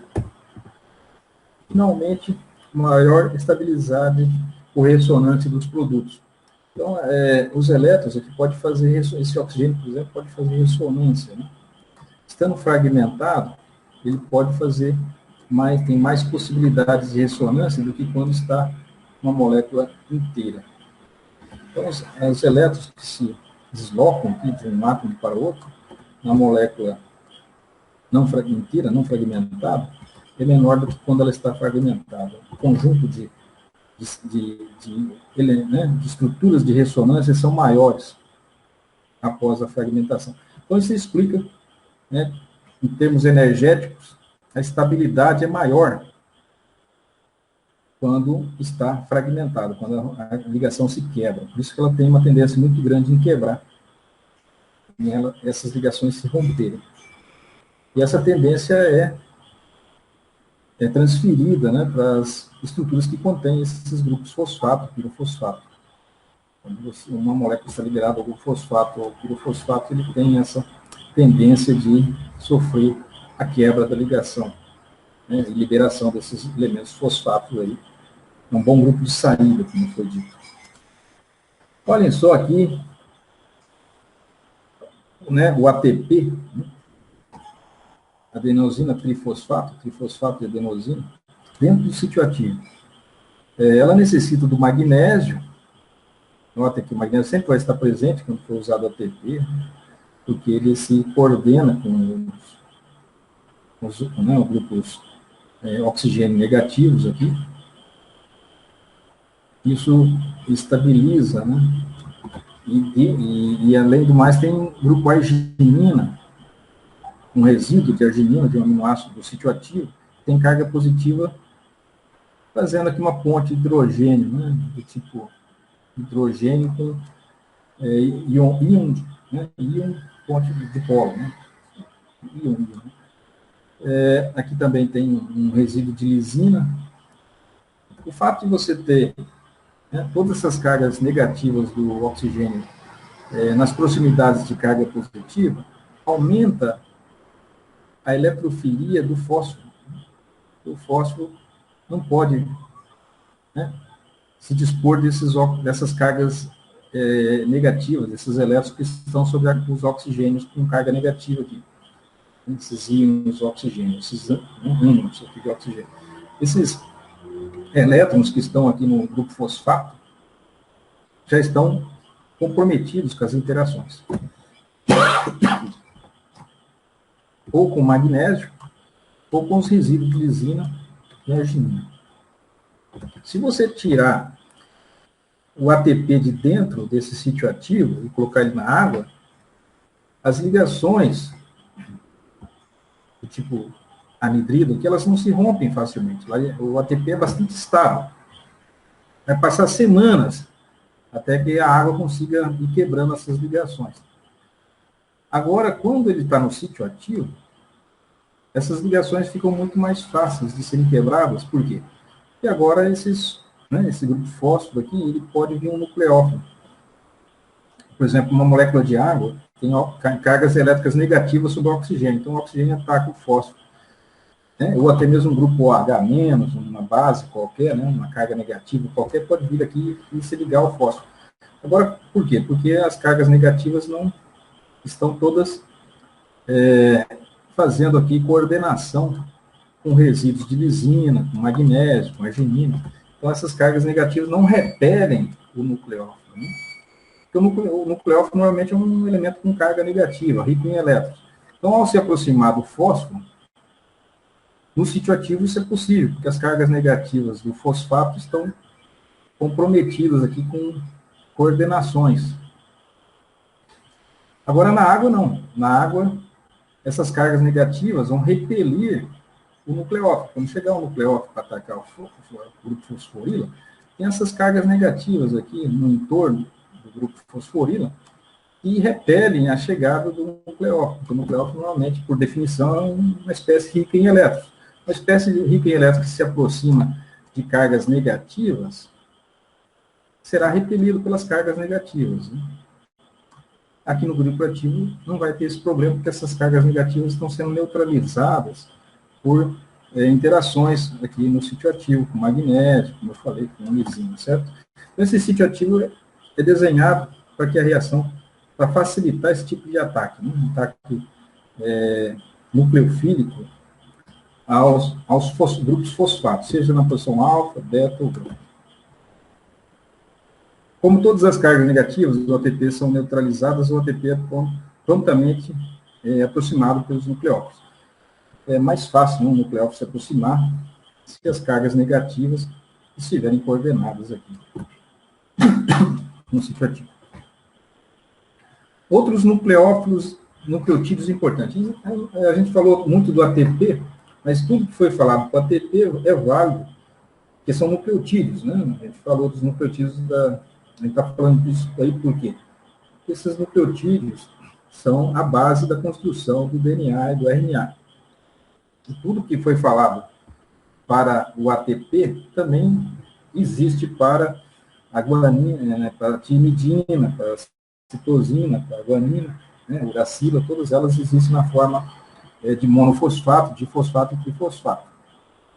E aqui existe também algo curioso, que é o AMP cíclico. O AMP cíclico, vocês vão ver, ou já viram, que é um mensageiro secundário. Quem que é o mensageiro primário? O mensageiro primário normalmente é um hormônio, né? O hormônio é aquele que, produzido numa glândula, cai na circulação sanguínea, né? Circula aí pelo corpo e vai atuar em um órgão, né, distante da glândula, né? Um órgão distante aí no organismo, em qualquer parte, às vezes, né? Ou até mesmo de forma sistêmica, mas essa é a definição, né? Uma substância produzida por uma glândula cai na corrente sanguínea e vai atuar em outras partes do organismo, normalmente em células-alvo, né? Tem um receptor de membrana, né, para esse hormônio. E, no caso, ele é o mensageiro primário. Esse hormônio é o mensageiro primário. E uma vez ligado na membrana, muitas vezes, a consequência disso é a produção de um segundo mensageiro interno, intracelular. E pode ser o AMP cíclico. O AMP cíclico atua muitas vezes como um mensageiro secundário. O mensageiro primário, portanto, é o hormônio, se liga na membrana, ativa, né? Normalmente através de uma reação de fosforilação, ativa o AMP, ele se transforma em AMP cíclico. Esse AMP cíclico vai servir como segundo mensageiro lá dentro, né, a nível agora intracelular, pela resposta hormonal. Então, o ATP pode se transformar em AMP cíclico, através de uma enzima chamada adenilaptociclase, que causa a ciclação, né? Adenilaptociclase. O que acontece aqui? Esse grupo hidroxila aqui, da posição 3, certo? A hidroxila da posição 3, ele é um álcool, né? Uma hidroxila que tem um pares de elétrons, então pode funcionar como um nucleófilo. E ele ia atacar o grupo fosforila, que está aqui do lado. Ou seja, aquela reação que a gente viu do grupo acila, do grupo hidróxido, né? Atacando o fósforo, que podia ser na posição alfa, beta ou gama, aqui no próprio hidroxila é uma reação intramolecular. A própria hidroxila, né, da ribose aqui, a vizinha, vicinal aqui, ela pode alcançar o grupo fosfato e atacar. Fazer uma reação de substituição nucleofílica intramolecular, né? O próprio hidroxila aqui do lado, o par de elétron ataca o grupo fosforilo e essa ligação aqui quebra, liberando um grupo pirofosfato, que está coordenado com magnésio, facilita a saída de todo esse grupo aqui. Então, aí acaba acontecendo a formação desse sistema cíclico aqui. Se forma um novo ciclo, né? É um fosfodiéster. Né? Um fosfodiéster intramolecular. Tem ligação éster aqui, uma ligação éster aqui. Aqui é um álcool, né, o álcool, uma hidroxila primária, o carbono 5' e aqui uma hidroxila de um álcool secundário pertencente à mesma ribose. Também for reação de esterificação. Álcool aqui, álcool secundário, um ácido fosfórico aqui. Álcool já tem aqui uma ligação fósforo-éster, né? E tem outra. E se libera esse grupo aqui. O AMP cíclico serve como uma ponte entre vários hormônios e certas enzimas que regulam funções celulares. Então, essa aqui é o AMP cíclico vai ser um segundo mensageiro, né, de algumas reações intracelulares, a resposta intracelular. Bom, e o ácido nucleico, voltando agora, que a gente falou bastante, só para, né, finalizar aí, o ácido nucleico está aqui. Como que ele é sintetizado? Está aqui uma base, pode ser adenina. Se for adenina, nós temos aqui um ATP, certo? ATP. E ela está ligada a um fosfato a outra base. Aqui está a ligação fosfodiéster, aqui tem, né, uma terminação 5 trifosfato, aqui é a base, esse aqui é do DNA, tá vendo? Desox. O que vai acontecer? A hidroxila livre de uma unidade dessa ataca o carbono, uma fosforila alfa de outra base, tá vendo? Essa aqui foi a terminação, ela terminou desse jeito aqui, mas aqui a gente vê claramente um ATP, né? Tá vendo? Um ATP aqui. Seria um ATP se essa base for adenina, né? Trifosfato de adenosina, né? Então, se a base aqui for adenina, esse nucleosídeo aqui é adenosina, aí nós teríamos o trifosfato de adenosina. Então, se você pegar um ATP, ou, né, se for outro nucleotídeo qualquer, com 3 fósforos, que a gente já viu, pode ser com 2, 3, qualquer um deles pode ter, né? Não só o ATP pode ter 3 grupos fósforos. Então, que jeito que a reação acontece? Um grupo hidróxido da posição 3' de da ribose, ou da desoxirribose, ataca, né, aquele mesmo ataque que a gente viu com detalhes agora há pouco, né, um ataque nucleofílico ao fósforo. Sai o grupo piro. Ao sair esse grupo pirofosfato, ele se degrada, impedindo que a reação retroceda. E, de novo, aqui, assim como aconteceu com o fósforo 3' de uma ribose, de um nucleotídeo anterior, um nucleotídeo, por sua vez, esse nucleotídeo faz o mesmo procedimento com outro nucleotídeo. Novo ataque aqui de uma hidroxila 3' de um nucleotídeo aí, depende da base, vai atacar outro nucleotídeo com outra base, ou com a mesma, né, e vai sempre liberando o pirofosfato.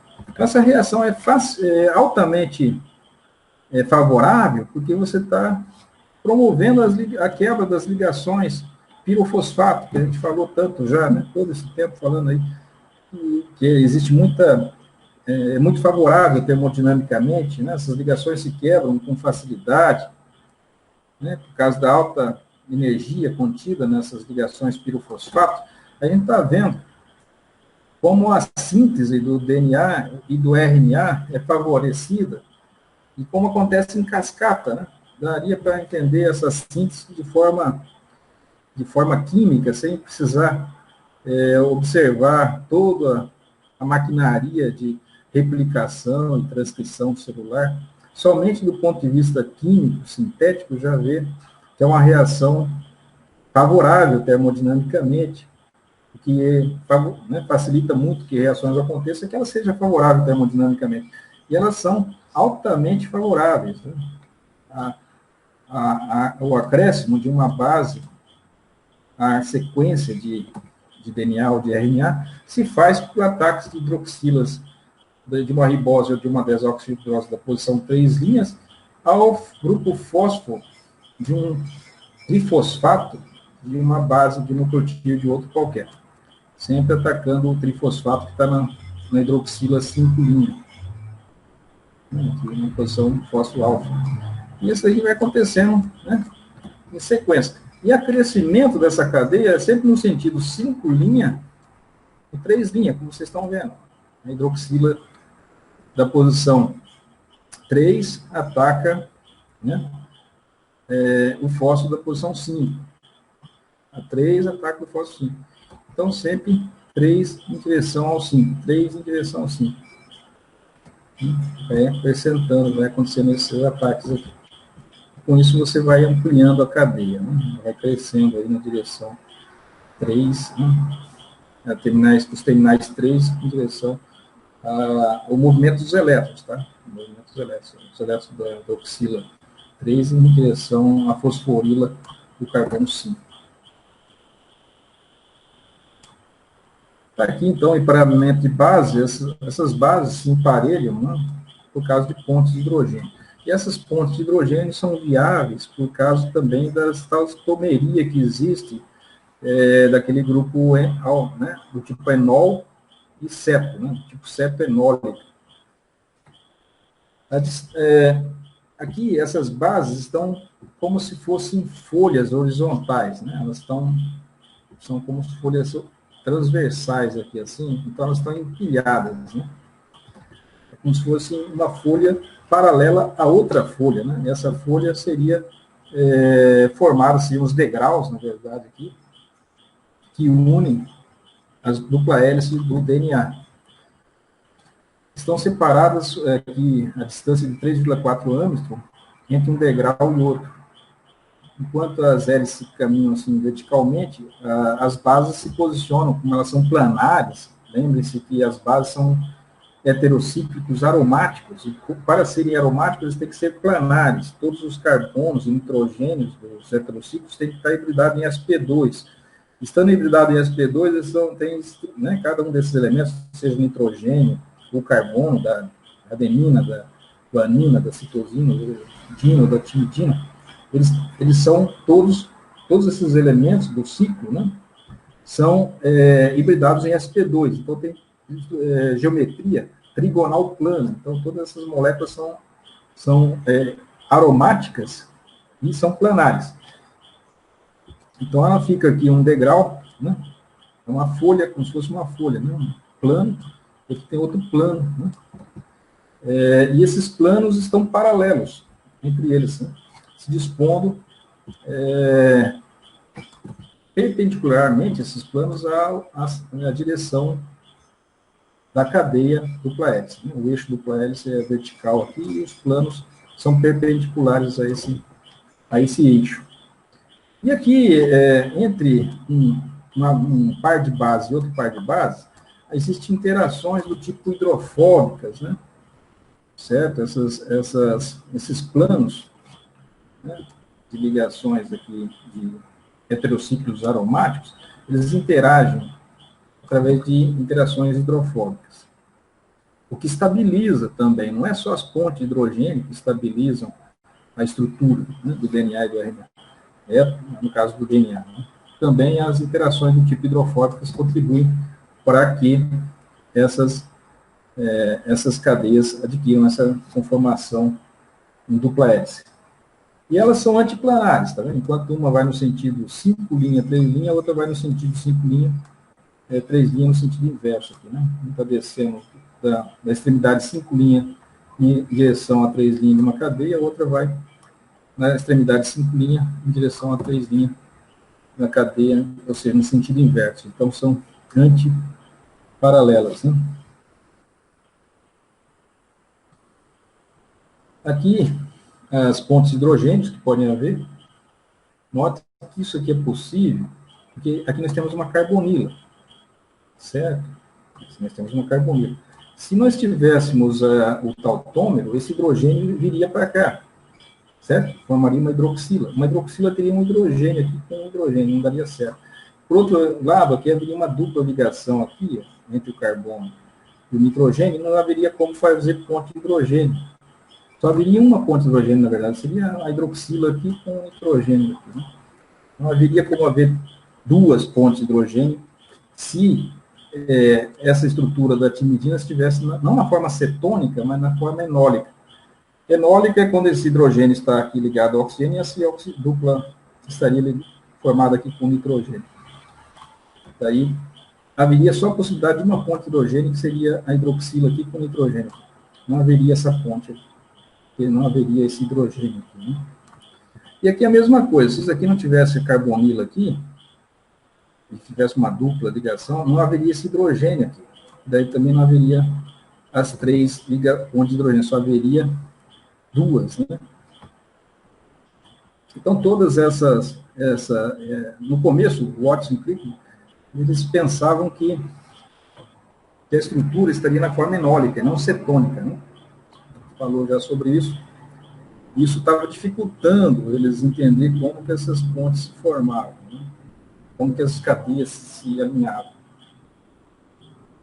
E, na verdade, elas se alinham porque é possível fazer 3 pontes entre uma guanina e uma citosina, sempre entre uma base timidínica e uma base guanosímica, né? Púricas e pirimídicas, né? Uma base purínica e uma base pirimidina. Aqui está a pirimidina, a base do tipo pirimidina, que é a timina e a citosina, aqui está a base purínica, né? Que é a guanina e a adenina, né? Do tipo purínicas. Então, aqui, novamente, ó, aqui vai na direção 5,3, aqui vai na direção 3,5, né? Aqui estão as pontes de hidrogênio, enquanto as cadeias, os eixos, eles vão ganhando uma certa torção à medida que vai crescendo a molécula, ela vai dando um impedimento de rotação aqui dessas ligações, faz com que a cada par de bases, né, que vai se formando, vai havendo uma pequena torção, fazendo com que a hélice exista, né? O açúcar fosfato está na parte externa. Outra coisa importante é que os grupos polares, né, o grupo fosfato, a carga negativa, estão voltados para o exterior, enquanto a parte que forma as pontes de hidrogênio, as bases, elas estão protegidas da água, elas estão mais internalizadas. Então, além das pontes de hidrogênio, que é um motivo pelo qual o DNA adquire essa, né, forma de dupla hélice, existe um motivo também, além dos pontos de hidrogênio que ligam uma cadeia com a outra, para formar a dupla hélice, existe também o fato de estarem, né, elas são relativamente pouco polares, essas bases. Elas não são tão polares, elas estão protegidas dentro dessas hélices. Né, elas são hidrofóbicas, né, relativamente hidrofóbicas, então elas, adquirindo essa disposição espacial, elas se protegem da água. E outro motivo que já foi falado é que entre um degrau, né, entre uma folha e outra, existe aqui interações hidrofóbicas, além das pontes de hidrogênio com a água, as pontes de hidrogênio entre as bases, também existe interações hidrofóbicas entre um par de bases e o par de bases do degrau imediatamente superior e inferior. Então, são 3 tipos de interações que favorecem essa configuração em dupla hélice. As duplas hélices do DNA, aqui estão mostrando, né, a estrutura longitudinal, aqui transversal, e aqui uma mesma estrutura mostrada com outro modelo. Note aqui que os degraus são horizontais, são perfeitamente horizontais, planares, né, enquanto as cadeias são polares, né, do grupo fosfato ligado ao grupo desoxirribose, estão na vertical. Existem sulcos, observe que esse aqui é um sulco maior, esse aqui é um sulco menor. Ao longo da hélice, né, essa rotação das hélices, vai se formando esses sulcos. Dentro desses sulcos pode-se alojar certas substâncias que podem atuar aí como reconhecimento de certas sequências de DNA, são reconhecidas por ligações desses sulcos. Conforme a sequência de bases, né, aqui esses sulcos estão mais próximos das bases, né, e pode haver interações aí de enzimas e certos cofatores de replicação celular, reconhecimento, né, celular, sítios ativos, são reconhecidos nesses sulcos. E esses sulcos são diferentes para cada, né, sequência de aminoácidos. E é por aí que se liga alguns ativadores da replicação celular, ou até mesmo algumas substâncias aí antitumorais, ou enfim, né, moléculas aí que foram desenhadas para se ligar nessas posições e causar algum efeito determinado.